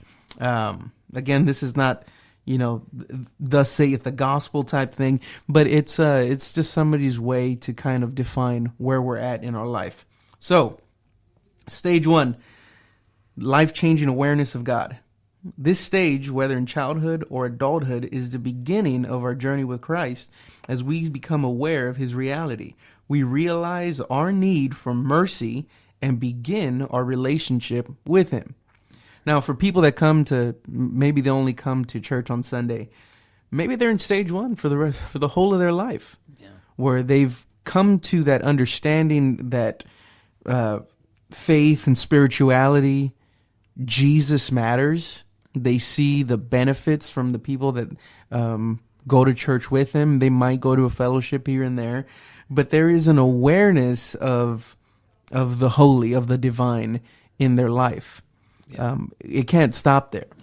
But I think for this one, I think this is where most people in evangelical churches stay at. What was phase 2? Phase 2 was discipleship. Yeah, that's probably true. Because there's a lot of people that never even make it there. No. And discipleship, we'll get into it, but a life-changing awareness of God. And again, this is to not, beat you over the head if this is where you're at, if you're listening. This is not for that, but there's more to be had, and you need to know where stage 1 is and how to get out of it. How to move past it, and you never really move past it, but you build on top of it. Each one of these builds on top of the other, and it's good that you have a life-changing awareness of God. So if you're, you're out there listening, and people that maybe they start talking to you and saying things like, "Hey, we went to church this week," and that's kind of out of the norm for them, that you're able to encourage them and say, well, man, that's good. That's good. You need this awareness of God in your life, and keep going and start pushing them toward discipleship, accountability, those things. But take this for you personally or for somebody that because when you're at the job, it's very much like this. You have these conversations that are just kind of off to the side by the water cooler type thing, where really lives can be changed. I have a story on that. A few years ago, I was working in Conroe. I worked there for 6 years while living way over here. So the commute one way was about an hour and a half. And it was rough. So I did that for 6 years. And I had a coworker that she was my age at the time, had 2 little girls. She wasn't married yet, but she had 2 little girls, and she was with her, a committed partner. And for years, I would always say, "Hey, how was your weekend? Hope it was good." "Yeah, it was okay." And, I saw her struggling. She came from a different faith background. she was a practicing, or her mom was a practicing Latter-day Saint way long ago. So that's what she kind of grew up in that, but never practiced herself and got away straight away. And so she would ask, how was your weekend? Of course, church. My response was always the same. Went to church. It was great. We did this, maybe talk to her a little bit about the message. And then for years it would happen that way till finally, I started kind of amping up my conversations with her, and I started encouraging her, hey, you need to go to church. You need to find God again. Right. Cause she was always asking me questions about the Bible and whatnot. So, lo and behold, one Monday I walk in and I asked her how her weekend was, and she said, "Hey, I went to church," and then it was a Christian church, not an LDS church, right? And then the progression happened to where she gave her life over to the Lord. Her kids started loving the kids ministry. She wanted to live a life that was honorable to God. So she married her longtime boyfriend. And that was the first wedding I ever officiated. Hey. It was awesome. Nice. And it got really crazy. It got really crazy toward the end, because at 30 years old, I think it was 30. Yeah, 30 years old, she died of stage 4 cancer. Oh, wow. And super young, wonderful girl, beautiful family. But she left a testimony to her kids, and then it all starts with this stage 1 having a life-changing awareness, right? That this matters, and being able to celebrate that, but don't stay there, right? It moves on further. So stage 2. Oh, real quick, James. So on that stage 1 kind of thing, whenever you were, because you used to talk to a lot of people, well, you probably still do. Yeah. But do you ever have instances on the job where maybe a question of faith, or somebody asked you, hey, why don't you cuss like everybody else, or anything like that ever happen to you? Oh yeah, definitely, all the time. Well, not all the time. But I was working with a lot of younger people, so even just the fact that I didn't say, hey bro, peek, whatever, like you said, even just the fact that I don't do so that bro, stuff. Peeked up. Yeah, that even just that always kind of separated me a bit. Yeah. For me, a lot of my distinction from them would be just like my quality of work, I guess, consistency in attitude, all that kind of stuff. So I think they would probably see me as just like a good worker, good dude first, and then through that they probably I guess would trust me a little bit more emotionally, because they know you can count on you in one way or another. And things would just kind of, like, if I was to, I don't remember what I said, but I said something that I did not consider to be a bad word. But this other girl, I guess, did. And she was like, whoa, I've never heard you cuss before. And I was like, well, I didn't. I wish I could remember what I said. I think I called some celebrity a hoe or something like that. It was something like that. You Democrat. I know. I was like, or I think I said the clothes was like a slutty dress or something. Yeah. It's something like that.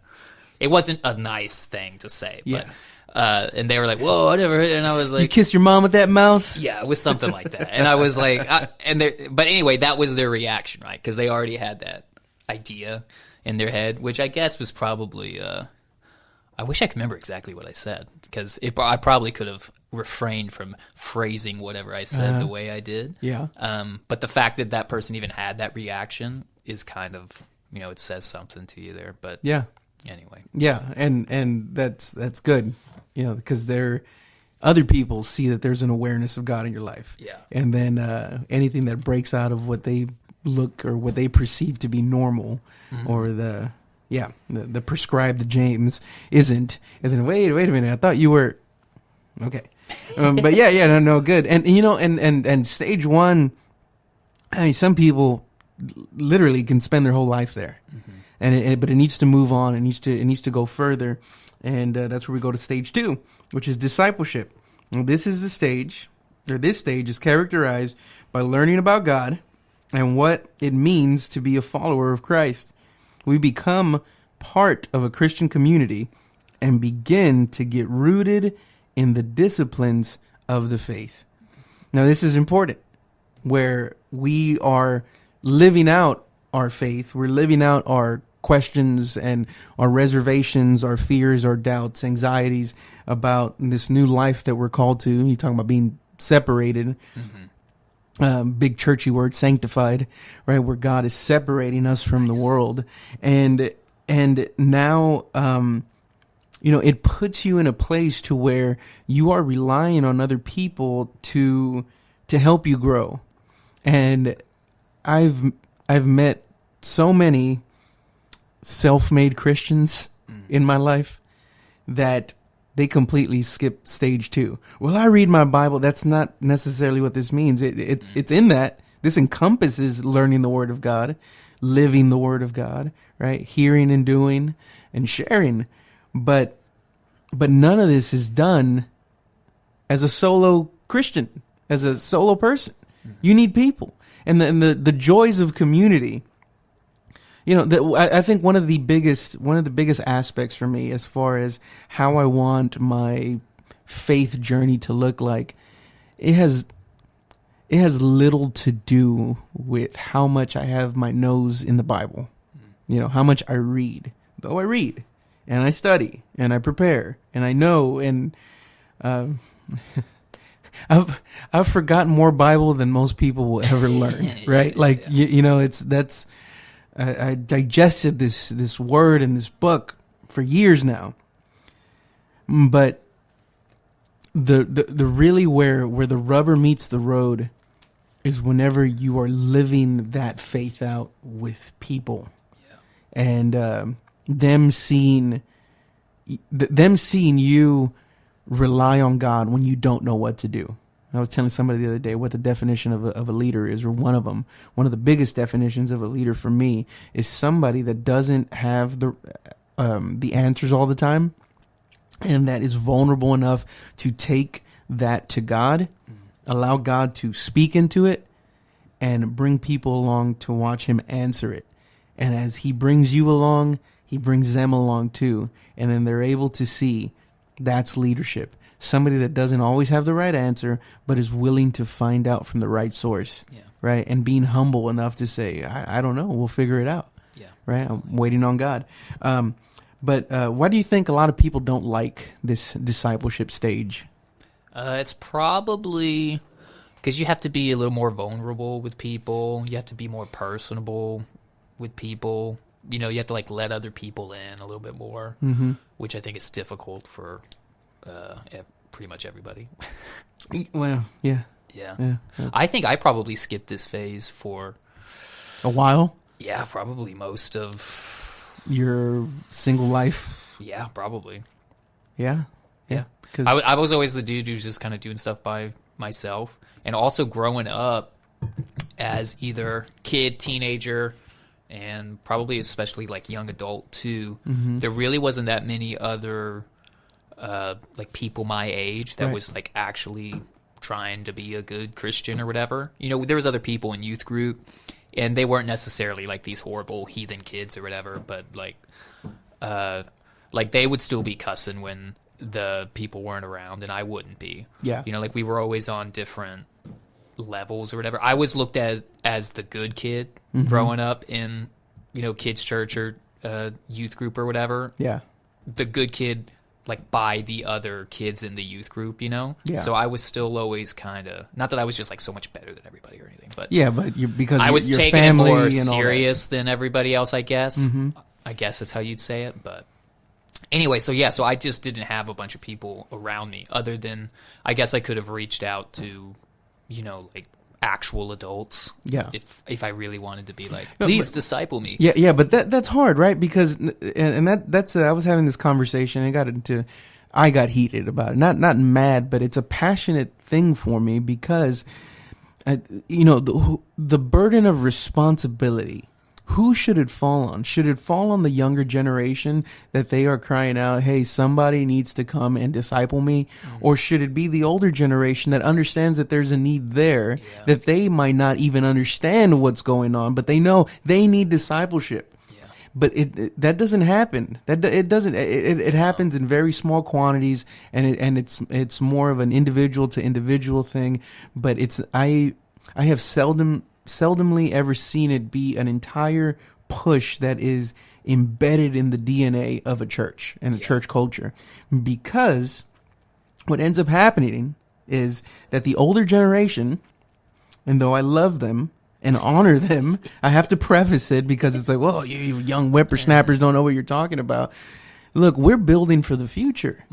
You know, one of the reasons, and it's a self-serving reason, one of the reasons I serve the way that I serve, one, of course, because I want to do a good job before God, but there is ulterior motives. It's not for a pat on the back. It's because these leaders that are coming out of my teachings and my willingness to serve and open doors and give messages and teachings and retreats and all this stuff. It's because these are going to be the leaders that are going to impact my son, because I understand this concept that when my son gets to a certain age, he will no longer listen to the words that come out of my mouth. Yeah. That he is more likely to listen to somebody else that he picks as far as who he's going to honor, who he's going to platform in his heart. Yeah. And those are people like Micah. Those are people like, Reuben and David and pretty much pick an Almaguer, right? but them, right? People in your family, they're going to look up to them and say, they can come to you because they see that in a different perspective, in a different way.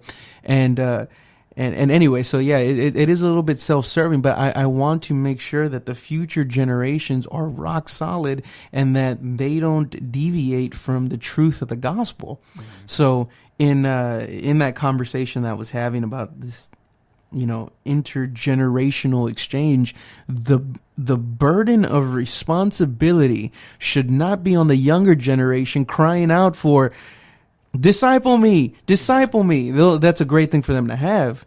But on the other side, it should be the older generation saying, where are you at? Because I'm going to actively go out there and seek those that want to be discipled. Yeah, and I don't even think I knew that I needed that, like at that stage in my life. Like, what did you say phase 3 or whatever was? The active life. And this describes, I'll just go ahead and read it. This is described as the doing stage. We get involved, actively working for God, serving Him and His people. We take responsibility by bringing our unique talents and gifts to serve Christ and others. And like this one just seems like one that you were just kind of thrusted into because of your family. Yeah. So all that stuff as a teenager, I guess. Like I was already like playing on the worship band. I was always helping. It's really funny. I look back at in kids' church. I remember there was the 5th and 6th graders are the oldest ones there. Mm-hmm. Yeah.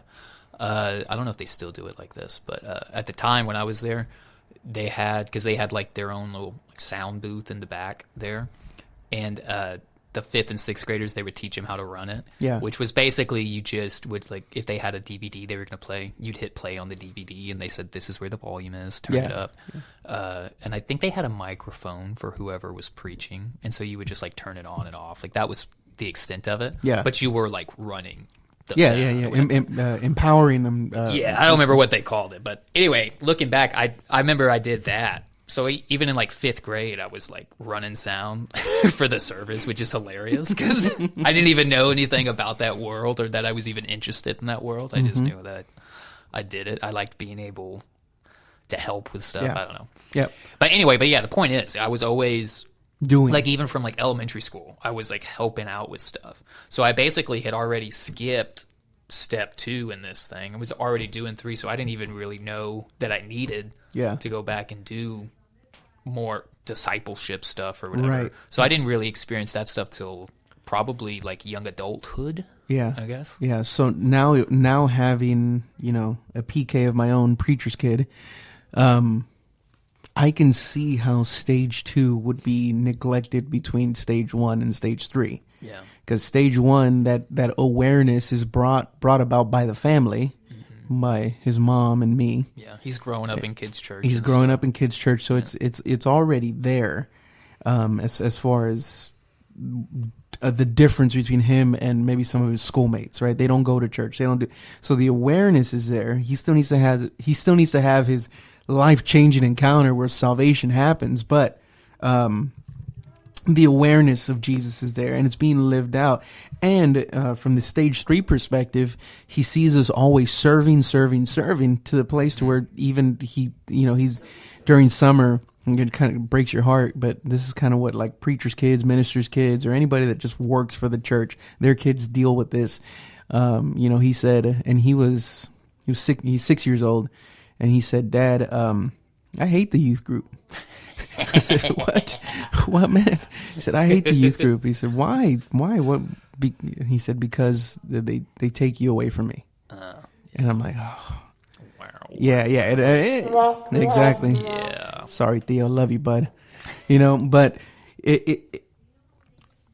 and when he gets older, he's also going to, just like you, stage 3 immediately, right? Serving. He already does. He serves. So it's easy to neglect the stage 2 aspect, especially like from my vantage point, because I'm doing for others, and sometimes it's at the neglect of my own family, right? Yeah. So that's where I always have to be aware of that I need to disciple him as well. But it's I've seen that happen just in really in anybody that does work.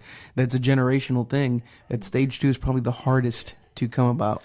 Maybe 2 and 3 in this thing. I don't know if maybe they should be switched or what, but I know for a lot of people, they have whatever encounter, they decide they're going to start going to church, and so they have their like stage 1 thing. And then I think for a lot of people, the way they develop their relationship with God and with other people is through helping out in the church in one way or another. Well, I agree with you, especially in this church, right? In this church, but there's other churches, because the church that I came from, it was not like that. Yeah. They wanted to make sure that stage 2 was first and nothing could happen after. See, and I think that is probably good depending on what the position is. So like they probably shouldn't be getting up preaching to the church if they haven't already developed that relationship on their own and all.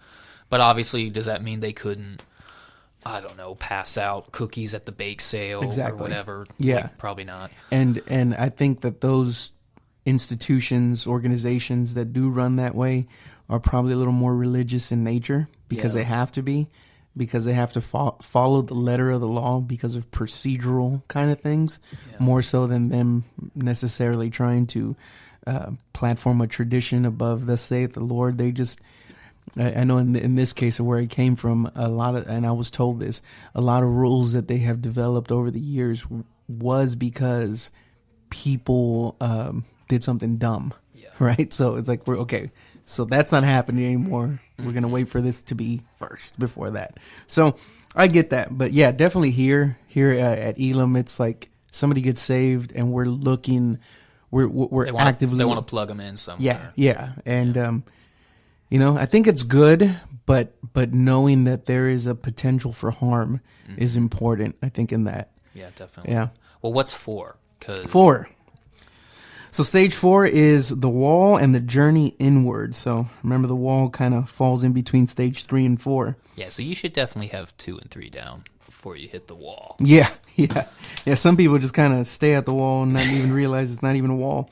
Notice the wall and the journey inward. Notice that the wall and the journey inward are closely related.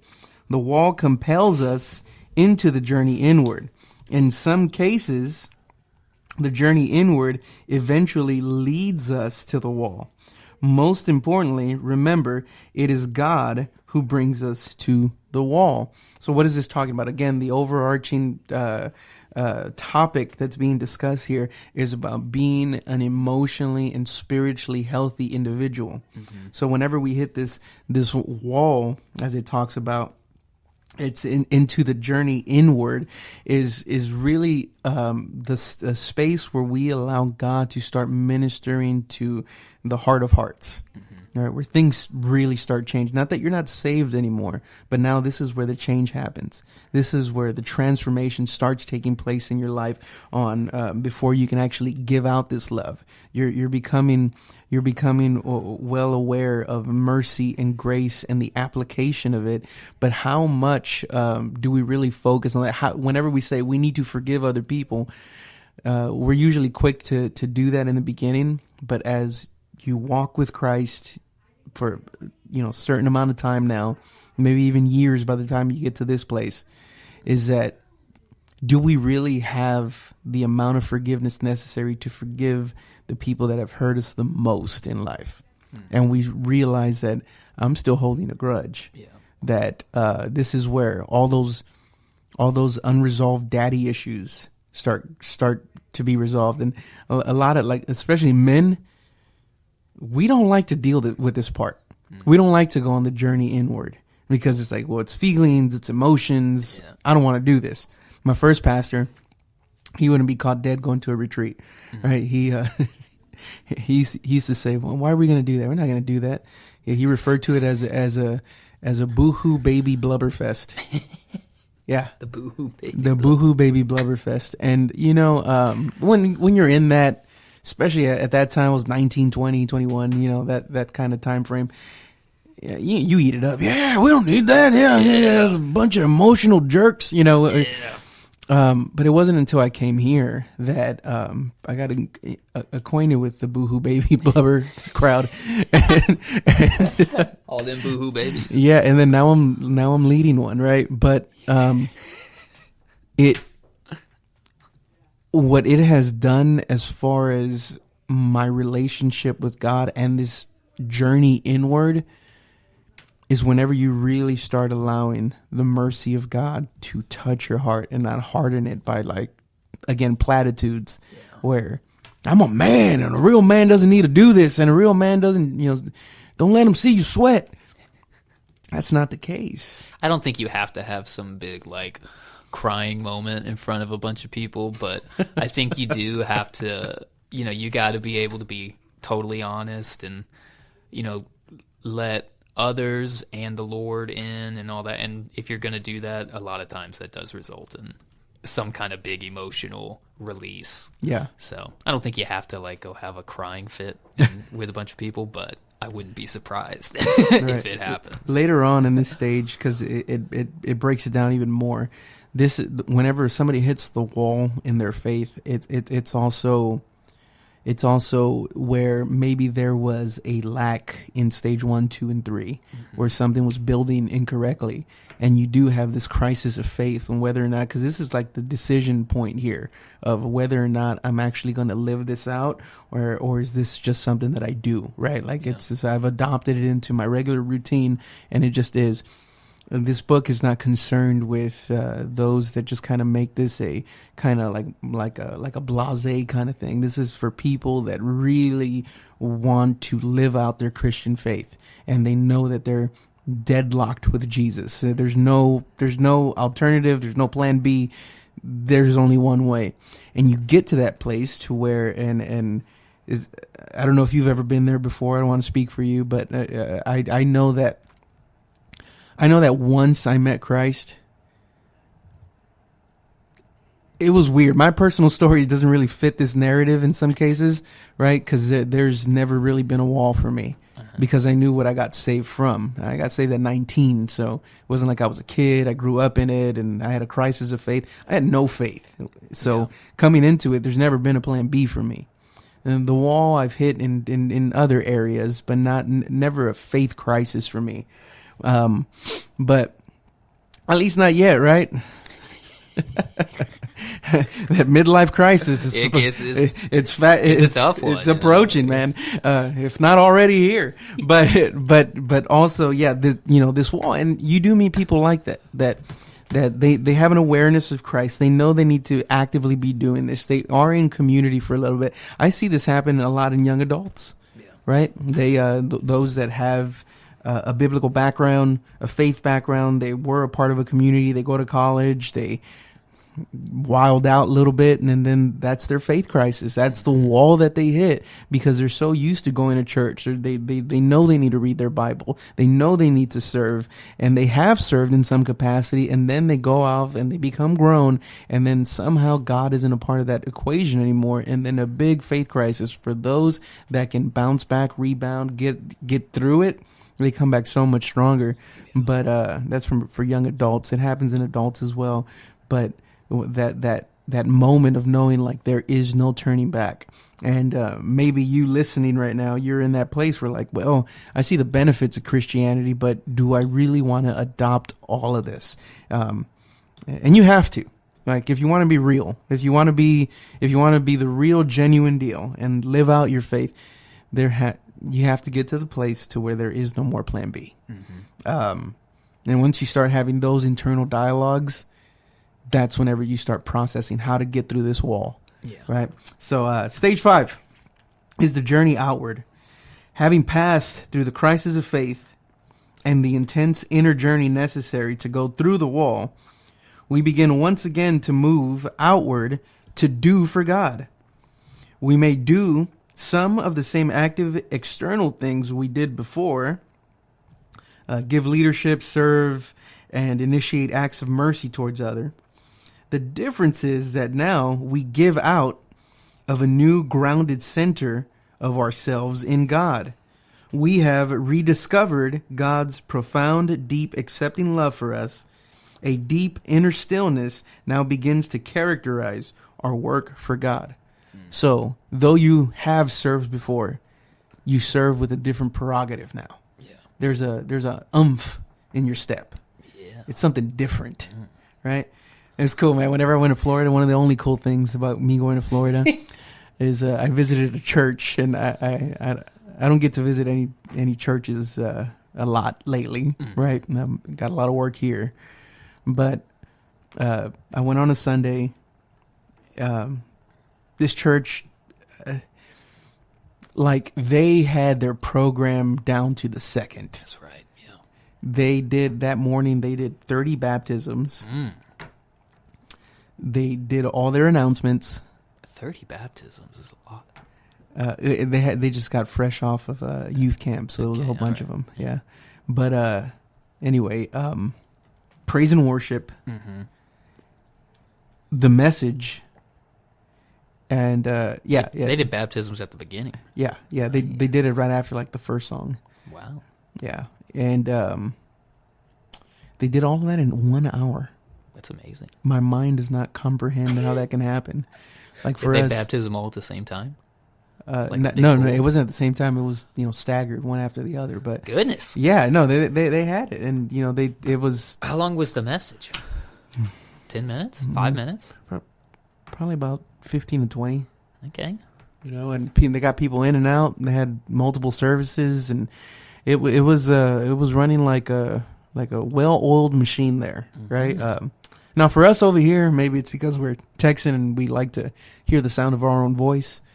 Everything takes long, but just between worship and the communion, that's an hour over here, right? So, it's crazy to think about. But anyway, one of the things that they did whenever they were baptizing, it seemed like they had a one of these groups that deals with kind of like drug addict recovery type thing. And the guy that was the leader, he was baptizing one of them, and they came from a retreat as well.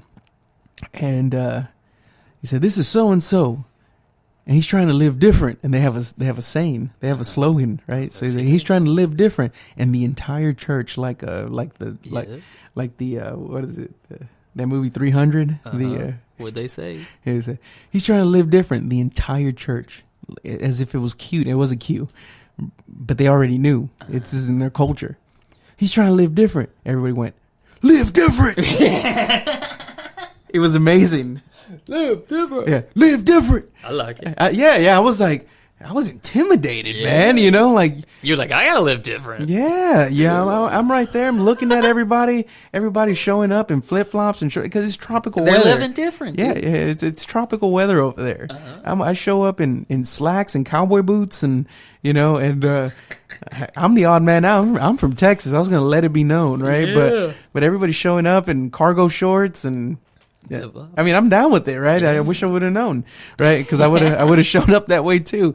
But who's the Texan? Yeah, for real, man. Anyway, I thought that was just so cool. Live different, but it's that going back on stage 5. It's somebody that is choosing now to live different. Mm-hmm. They approach everything differently. There's gusto where there wasn't before. Yeah. And, I love that word. And, I don't know if I've ever had this part. Maybe I've had stage 5 type of, or maybe like stage 4 relapses kind of things in my life too. Cause you get discouraged sometimes. It doesn't work out. Things, something that you program, or maybe leaders that should be leading a little better, or students that need to be listening a little better, or church brothers and sisters that need to be, doing the right thing that they're not. It discourages you. Other people can place you in front of the wall to where you're like, you understand personally the necessity of being locked into Christ, but then whenever you start ministering and taking on this role of now counselor or friend or somebody that is an encourager, it's hard to not take that stuff home sometimes.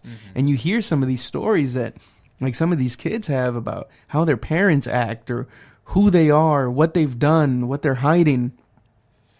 And it's emotionally draining, so I've had these moments where you just get in a funk. You know what you still need to do, but then, then you get through the wall.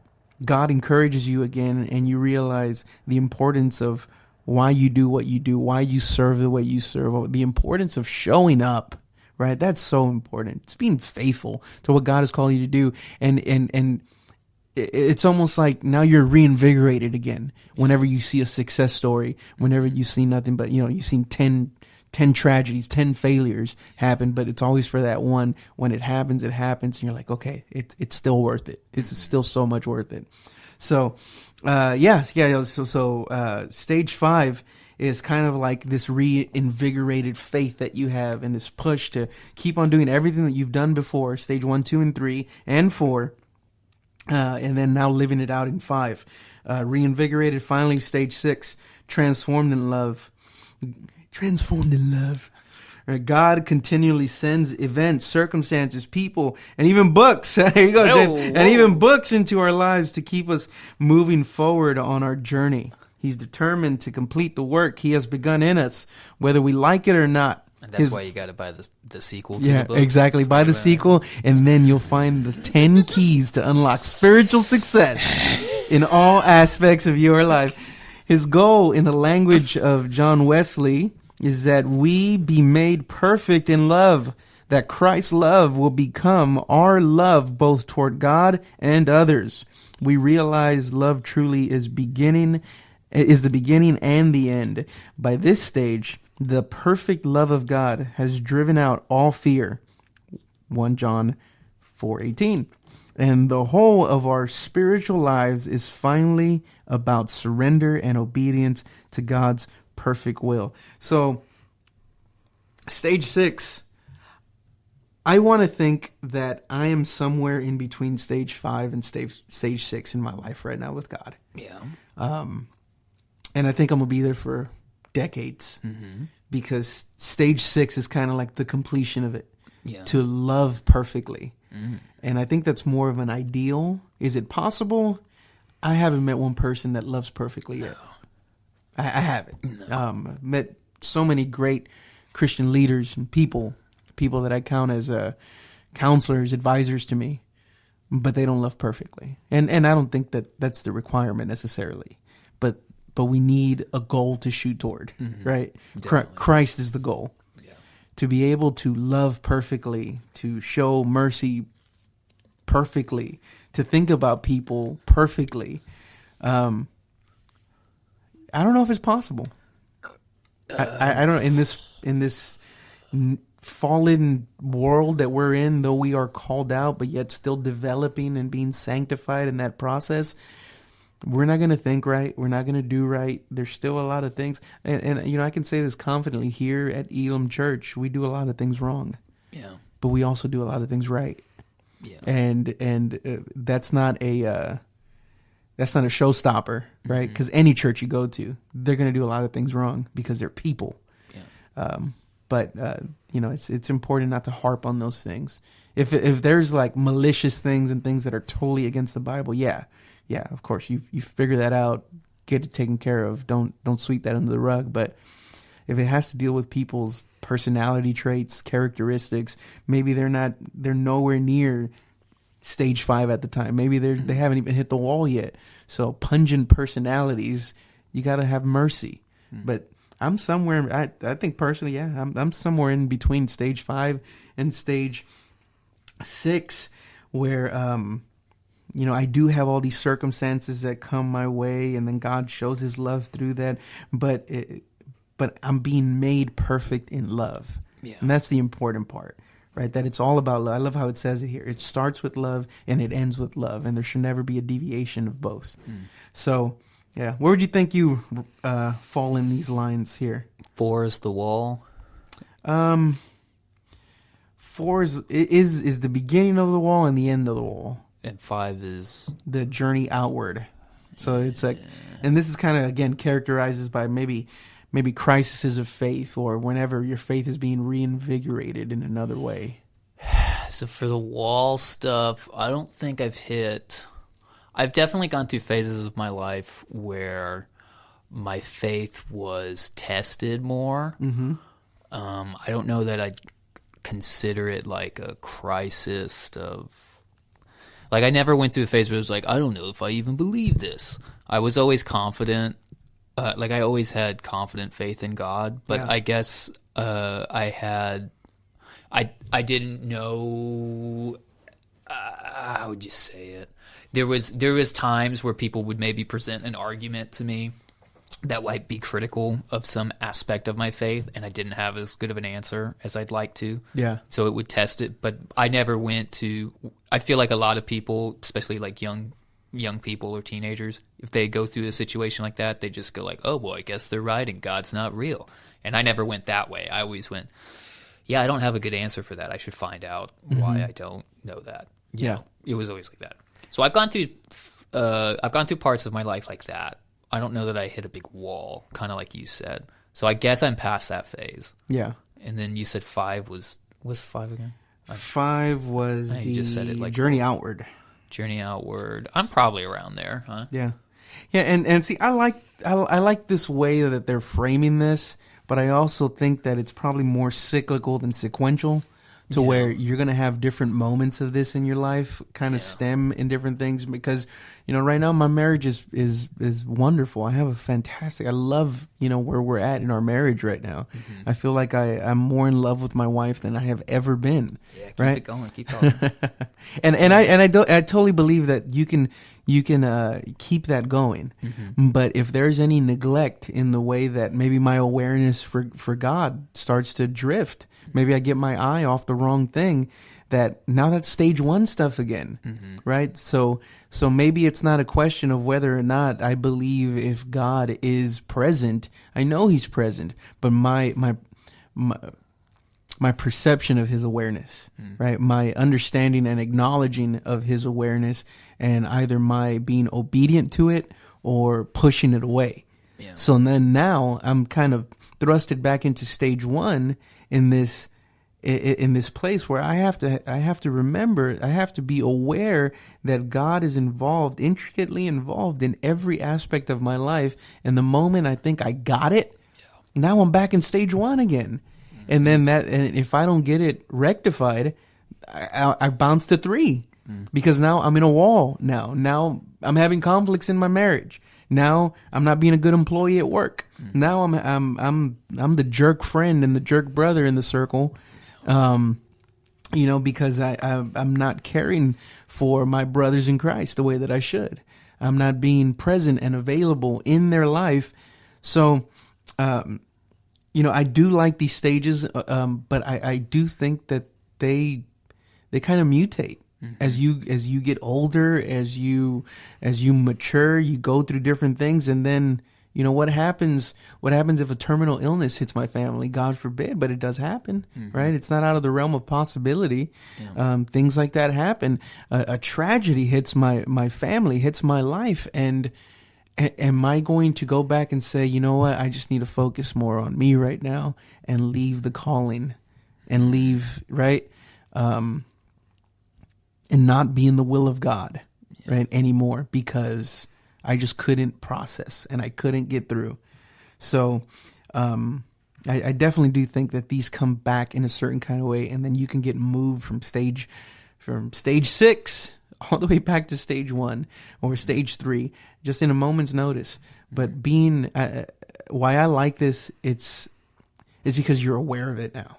Yeah. And you know where you're falling. Hey, and again, how we started out, somebody that is emotionally and spiritually healthy can admit to these things and say, I am bewildered. I don't know what God is doing right now. I am hurt. I am angry. Yes, this is a mystery. I am very sad right now. Oh God, why have you forsaken me? Yeah. And I think that's the importance of all of this is living a genuine faith, being transparent to those that you're accountable to, not just for everybody. Because some people, you're casting your pearls before swine. You don't want to do that. But it's the people that matter. It's the people that are in your core, the people that your life affects, right? So anyway, good thoughts, good things, a lot to be said about this book, this chapter. But that is definitely the goal. I believe that you can be, you can have a great spiritual awareness and be emotionally deficient. And because of that, it will affect every aspect of your life. And you need God to touch those areas. We all need God to touch those areas because it makes us better people, it makes us better servants, it just makes us a better citizen, right? Yeah. Not only of the kingdom, but of this world as well. And, I know that I want to live my life in a way where my life is removed. People don't see the bad or necessarily even the good, but then they just see God. And that's the goal anyway. So yeah, that's my spiel, and I'm sticking to it, man. Good stuff, man. Thanks for bringing us a chapter. Yeah. Real good. Well, I ain't got nothing else, but let's see. We got a minute or an hour and 46. Hey, all right. That's pretty good. That is pretty good. I thought we were going to do an hour, and we did good. Yeah. I let you start talking. So well, no pastors came in here and disrupted us for lunch, so that's true. But that was a good lunch. It was a solid lunch. But anyway, next week, hopefully we got David, we got the boys back together again. Oh, hey, for you, Rayanne, I realized I don't think I said this. I mentioned that I quit my job, and that was it. And she was probably the whole time being like, well, what is going on? Yeah. I'm going to go do real estate stuff with my buddy. So that's what I'm going to do. So anyway, there you go, Rayanne. If you made it to the minute, hour 47, now I finally completed the thought that I think we opened with. There we go. Let's get out of here. Right. Treat dogs well. This is the Refuge Project.